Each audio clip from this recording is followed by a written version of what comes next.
Evet Dicle, bugün yaşanan gelişmelerle istersen başlayalım. İmralı heyeti siyasi parti ziyaret turunu başlattı. Az önce de Deva Partisi ile bir görüşme gerçekleştirdi. Öğleden sonra da MHP Genel Başkanı Devlet Bahçeli ile bir araya gelecek. Sürecin yeni aşamasına geçerken bu görüşmenin önemini sormak isterim. Seni dinliyoruz. 27 Şubat'ta Kürt Halk Önderi Abdullah Öcalan'ın yaptığı Barış ve Demokratik Toplum Çağrısı'yla yeni bir, yani Kürt sorunun çözümünde yeni bir sürece geçilmişti.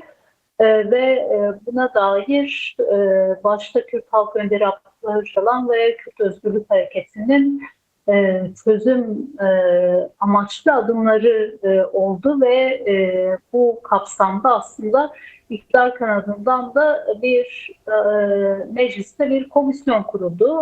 Bu komisyon dinleme aşamasını tamamladı ve aslında süreçte ikinci aşamaya geçildi. Yani çünkü bu raporlama süreçleri de partilerin sona erdi ve artık yasal bir hazırlık sürecine geçildi. Bu anlamda yapılan ziyaretler aslında, çünkü bu meclis komisyonunda üyesi bulunan her parti aslında bir rapor sunup çözüme ilişkin görüşlerini ifade ediyor. Bu anlamda bu yapılan görüşmeler de bu yasal altyapının hazırlanması noktasında önemli oluyor. Çünkü bu bağlamda eğer sürece baktığımızda şöyle bir durum var. Yani her bir partinin farklı noktalarda durup kendi raporunu hazırlaması söz konusu. Bir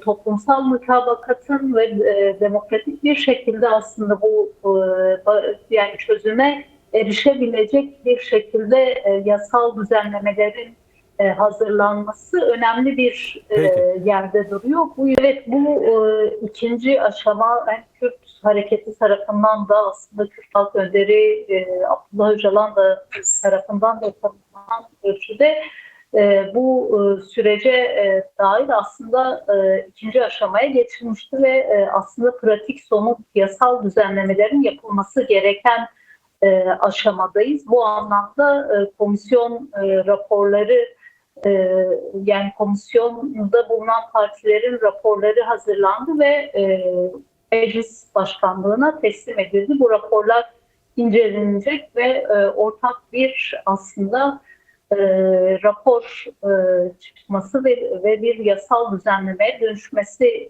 bekleniyor. Bu anlamda aslında yapılan bu ziyaretlerin de bu kapsamda önemli bir noktada durduğunu söyleyebiliriz. Çünkü yani partilerin sürece ve çözüme ne kadar doğru yaklaştıklarının tartışılması ve yine heyet tarafından bu ziyaretlerin yapılmış olması önemli bir yerde duruyor. Çünkü heyet Kürt Halk Önderi Abdullah Öcalan'la görüşmeler gerçekleştiriyor ve aslında onun hem sürece dair önerilerini iletme noktasında hem partilere dair önerilerini iletme noktasında önemli bir yerde duruyorlar. Bu görüşmelerin de bu kapsamda olduğunu belirtebiliriz. Evet.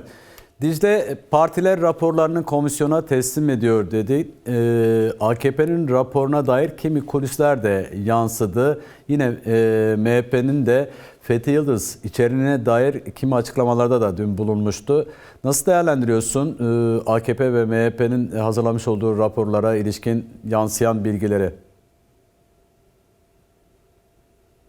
Elbette raporların tamamını bilmiyoruz. Yani bütün partiler için geçerli durum ama AKP'ye dair yansıyan tablo ne yazık ki pek umut vaat etmiyor. Yani en azından sürecin başından bu yana iktidarın tutumu hem sürece dair gecikmeli ağır adımlar sebebiyle hem de yine takıntılı bir tavır sebebiyle eleştiri konusu, yani genel toplumda bir güvensizlik yarattığını ifade edebiliriz. Yani iktidarın yaklaşımı sebebiyle ve şu ana kadar herhangi bir adım atmaması sebebiyle Ama yansıyan, rapora dair yansıyan kısma baktığımızda Türkiye'nin demokratikleşmesi ve Kürtlerin özgürlük talebini içeren bir adım görülmüyor. Yani genel anlamıyla